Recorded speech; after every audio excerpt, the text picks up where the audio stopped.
Hello दोस्तों, आज की कहानी है अय्याज सिसम का भाग 71। वर्णिता के पिता कहते हैं, बेटा तुम्हें मालूम है अबे की बहन चित्रा से तेरे भैया के रिश्ते थे।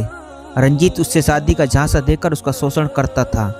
वर्णिता यह सुनकर उसका दिमाग शून्य हो जाता है। अब आचार्य करने की बारी वर्णिता की थी।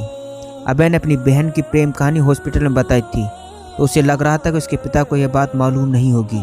वह खुद अपने पापा और भैया से बात करके चित्रा भाभी को न्याय दिलवाने की सोच रही थी।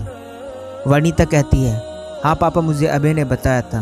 जब आपको पता था तो आपने कुछ क्यों नहीं किया? भैया से आपकी बात क्यों नहीं की? वर्णिता के पिता कहते हैं, मुझे यामिनी ने ऐसे समय में बताया जब रंजीत लापता था, तो कैसे बात करता। वर्णिता को फिर झटका लगता है। कहती है, यामिनी अपनी कंपनी की मार्केट मैनेजर है, उसने आपको बताया? क्या बोल रहे हो पापा? मुझे कुछ समझ नहीं आ रहा। चित्रा का यामिनी से क्या रिश्ता है?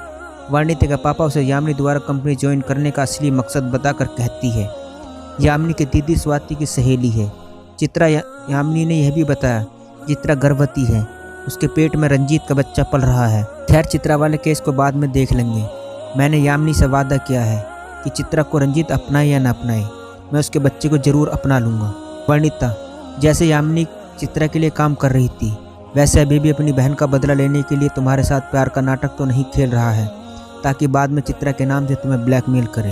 वर्णिता पापा की बात सुनकर चौंक जाती है। अभय की बहन चित्रा के साथ हुए अन्याय को सुनने के बाद वर्णिता और अभय की लव स्टोरी सुनकर किसी के भी मन में यही विचार आएगा। वर्णिता कहती है, हाँ पापा, उसने इसी इरादे से मेरे साथ कनेक्ट हुआ था और प्यार की शुरुआत भी की थी, पर अब मुझे दिलो जान से प्यार करता है। और अभय ने यह भी साफ कर दिया कि भैया चित्रा को अपनाए या न अपनाए, वह मुझे ज़रूर अपना लेगा। वर्णिता के पिता कहते हैं, अभय पर तुम्हें इतने विश्वास है कि इसकी बहन चित्रा को न्याय मिले या न मिले वो तुम्हें अपना लेगा? वर्णिता, हाँ मुझे पूरा विश्वास है, पर अभय की सगी बहन के साथ मेरा सगा भैया अन्याय किया है। उसके ऊपर जो जुल्म ढाया है, उसे अपने हाल में छोड़कर अपनी अय्याशी में व्यस्त हो गया था और ऊपर से उसके गर्भ को गिराने के लिए उसके पीछे अपने बंदे लगा दिए था। बेचारी चित्रा कैसे न कैसे अपने गर्भ के बच्चे को बचाकर भैया से बचते बचते फिर रही है। इतना सब जानते हुए मैं अभय के साथ ज़िंदगी कैसे बिता पाऊंगी, आप सोचिए ना। हाँ मैं मानती हूँ मुझसे प्यार करने के पीछे उसका स्वार्थ था, पर सोचिए ना पापा, आप उसकी जगह होते तो क्या करते? अपनी बहन को न्याय दिलाने के लिए कोई भी भाई यही करेगा जो अभय ने किया। वर्णिता की बातें सुनकर कुछ देर चुप हो जाते हैं और फिर कहते हैं, वर्णिता, मैं चित्रा के लिए पहले से ही पॉजिटिव था। क्या तुम्हारा अभय से शादी करने का निर्णय अंतिम है? क्या उस पर पुनर्विचार कर सकती हो? मैं यह बात इसलिए बोल रहा हूँ, चित्रा को मैं बहू बनाने को तैयार हूँ, अगर रंजीत उसे एक्सेप्ट कर ले तो। पर मेरी राजकुमारी जैसी बेटी को एक बेरोजगार और साधारण परिवार के लड़के के साथ कैसे शादी कर दूँ?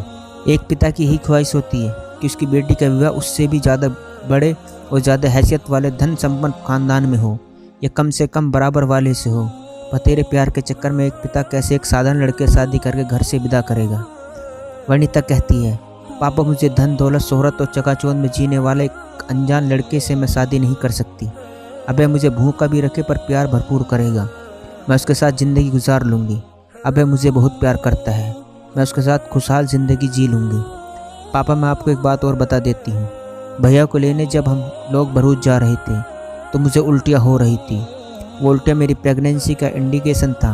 मैं अभय के बच्चे की माँ बनने वाली हूँ, इसलिए मेरे पास समय नहीं है। वर्णिता जब प्रेगनेंसी की बात बता रही थी, वर्णिता के पिता को पसीने आने लग गए थे। छाती में दर्द सा उठना जैसा होता है, साथ बीपी हाई हो चुका था, पर वो चेयर पर बैठे हुए अचानक चेयर के साथ नीचे गिर पड़ते हैं। वर्णिता अपने पापा की हालत देखकर जोर से पापा बोलकर चीख पड़ती है और जोर जोर से पुकारने लगती है, दादी दादी, अजीत दादी, जल्दी आओ, देखो पापा को क्या हो गया। वर्णिता की चीख सुनकर दादी अपने कमरे से और अजीत अपने कमरे से दौड़कर कमरे में आ जाते हैं। दोनों देखते हैं कि वर्णिता के पिता नीचे चेयर पर तड़प रहे थे और वर्णिता उनका सिर अपने सीने से लगाकर चीखते हुए रो रही थी। अजीत सबसे पहले बीपी की एक गोली टेबल में रखे शीशे से निकाल कर टेबल में रखे पानी बोतल की ढक्कन खोलकर पिता के मुँह में रखकर पानी पिला देते हैं। इसके बाद वो डॉक्टर अंकल को फ़ोन करके पिता की हालत बताकर जल्दी से घर आने को कहते हैं। अजीत, वर्णिता और दादी मिलकर वर्णिता के पिता को उठाकर बिस्तर पर लेटा देते हैं। इसके बाद पिता की कमीज़ के बटन को खोल देता है और बनियान को ऊपर करके सीने को रब करने लगता है। बीपी गोली अंदर जाने के बाद धीरे धीरे उन्हें अच्छा लगने लगता है। उन्हें एक दिन में 3 टाइम बीपी गोली खानी पड़ती है। रात का डोज खाना खाने के बाद वो नहीं ले पाए थे। वनिता की प्रेगनेंसी की बात सुनकर उनका बीपी अचानक तेज़ हो गया था। अजीत ने समय पर गोली खिला दी तो उन्हें आराम हो गया।